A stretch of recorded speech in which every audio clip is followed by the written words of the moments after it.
எல்லாருக்கும் வணக்கம். என் பேர் மோகன்ராஜ். நான் சேலத்துலேருந்து பேசுகிறேன். உங்கள் எல்லாருக்கும் தெரியும்னு நினைக்கிறேன். இன்னும் 2 நாளில் ரிசல்ட் வரப்போகுது. 12th ரிசல்ட் வரப்போகுது.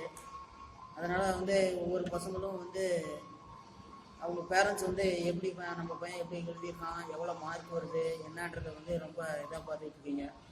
இதுலேயே நிறைய பேர் இப்போயே இந்த நீட் எக்ஸாமு, இன்ஜினியரிங் காலேஜில் மேனேஜ்மெண்ட் சீட்டு, கவுன்சிலிங் போகிற சீட்டு, இந்த மாதிரி சீட்லாம் வாங்கியிருக்கேன். அப்ளிகேஷன்லாம் அனுப்பியிருக்கீங்க. எல்லாருமே என்ன ஒரு தப்பான என்ன நினைக்கிறீங்கன்னா, பேரண்ட்ஸ்லாம் அவன் வாங்குறான் நம்ம பையன் வாங்க மாட்டானா, அவங்களுக்கு என்ன திறமையோ அதுக்கேற்ற மாதிரி தான் படிப்பாங்க. எல்லாமே ஒரு மார்க்கும் அது மாதிரி தான் வரும். நம்ம யாரையுமே எந்த ஒரு விஷயத்துக்கும் ரொம்ப கம்பல் பண்ணக்கூடாது. படிக்கிற விஷயமா இருக்கட்டும், வாழ்க்கை விஷயமா இருக்கட்டும், எதுவுமே சரி. அவங்களுக்கு திறமைக்கு ஏற்ற மாதிரி தான் அவங்க 12th படிக்கிறாங்க. எந்த ஸ்கூலில் கொண்டு போய் சேர்த்தனாலுமே அவங்களுக்கு என்ன திறமையோ அதுக்கேற்ற மாதிரி தான் அவங்க மார்க் வரும். அதனால் மார்க் மார்க் கம்மின்றனால வாழ்க்கையில் இது மேலே எதுலேயும் போக முடியாது. இந்த மாதிரி உங்களுக்கு பேரண்ட்ஸ் ஸ்டூடெண்ட்ஸ் தள்ளாதீங்க. உங்கள் பசங்களுக்கு நீங்கள் தான் ரொம்ப கொஞ்சம் ஒரு என்கரேஜ் பண்ணணும். எல்லா விஷயத்துலேயும் நீங்கள் பண்ணு, உனக்கு இது தப்பு இல்லை, ரைட்டு, உனக்கு எந்த ஃபீல்டில் பிடிக்குதோ அதில் போகணும் கொஞ்சம் ஹெல்ப் பண்ணி தட்டி கொடுத்தீங்கன்னாவே உங்கள் ஸ்டூடெண்ட் உங்கள் பையன் ரொம்ப மார்க் எவ்வளோ கம்மியாக இருந்தாலும் சரி ஒரு நல்ல நிலைமைக்கு வந்துடுவான். அதே மாதிரி மார்க் கம்மியாயிடுச்சு அப்படின்னு சொல்லி எந்த ஸ்டூடெண்ட்டும் வருத்தப்படாதீங்க. வருத்தப்படுறதுல பிரயோஜனமே கிடையாது. எந்த ஒரு இதுக்குமே அது யூஸ் ஆக போகிறதில்ல.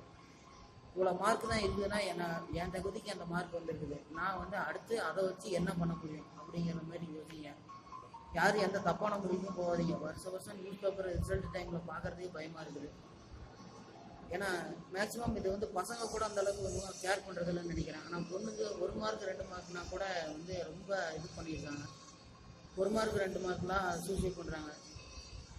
உங்களுக்கு என்ன திறமையோ நீங்கள் படித்தது தான் மார்க்காக வரும். அதேமாரி உங்களுக்கு பிடிச்ச டிபார்ட்மெண்ட்டில் உங்களுக்கு 12th முடிச்சிங்க, அடுத்து உங்களுக்கு இன்ஜினியரிங்கா, டாக்டரா, இல்லை வேறு ஏதாவது டிசைனிங் லைனா, இல்லை ஆர்ட்ஸா, இந்த மாதிரி உங்களுக்கு எதில் விருப்பம் இருக்கோ அதில் போய் ஜாயின் பண்ணுங்கள். பேரண்ட்ஸு சொல்கிறாங்க, அவங்க சொல்கிறாங்க அப்படின்றத முடிவெடுக்காதீங்க.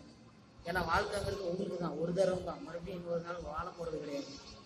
அதனால் உங்களுக்கு எப்படி பிடிக்குதோ அந்த லைனில் போங்க. உங்கள் பேரண்ட்ஸையும் அதை வேண்டி கேட்டுக்கிறேன். பையன் இதுதான் படிக்கணும்னு கம்பல் பண்ணாதீங்க. அவங்க மார்க்கை வச்சு அவங்களுக்கு என்ன திறமை இருக்குதோ, அவங்க எது பிடிக்குதோ அந்த ஃபீல்டில் போகட்டும். நாம் அதையும் கம்பல் பண்ணி சொல்லக்கூடாது. சரிங்களா? இது ரொம்ப வேண்டி கேட்டுக்கிறேன் எல்லாத்தையுமே. பேரண்ட்ஸாக இருக்கட்டும், ஸ்டூடெண்ட்டாக இருக்கட்டும், அவங்க போக்கில் வாழ விட்டு பாருங்கள். லைஃப்பில் ஒரு நல்ல நிலைமைக்கு வருவாங்க.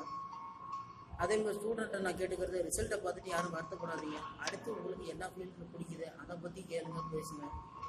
உங்களுக்கு ஏதாவது ப்ராப்ளம் இருக்குதுன்னா இதை சொல்லிடுங்க முன்னாடியே. என்கிட்ட இப்படி தான் இருக்குது, எனக்கு இதுதான் அப்படின்னு எதாக இருந்தாலும் உங்கள் பேரண்ட்ஸ்கிட்ட சொல்லுங்கள். அப்படி பேரண்ட்ஸுக்கு சொல்ல முடியாதவங்க உங்கள் ஃப்ரெண்ட்ஸு, உங்களுக்கு முக்கியமான ரொம்ப க்ளோஸாக இருக்கவங்ககிட்ட சொல்லி அதுக்கு அடுத்த ஸ்டெப்பு என்ன பண்ணணுமோ அதை பண்ணுங்கள். யாரும் தப்பான முடிவு எடுக்காதீங்க. அவ்வளோதான். ரிசல்ட் இன்னும் 2 நாளில் வரப்போகுது. உங்கள் எல்லாருக்கும் என்னோடய ஆல் தி பெஸ்ட். அதேமாதிரி நீங்கள் வாழ்க்கையில் ஒரு நல்ல முடிவாக எடுத்து நல்லா முன்னேறிங்கன்னு நினைக்கிறேன். யாரும் தப்பான முடிவு எடுக்க வேணாம். மீண்டும் சொல்லிக்கிறேன். எல்லாத்துக்கும் ஆல் தி பெஸ்ட். தேங்க்யூ.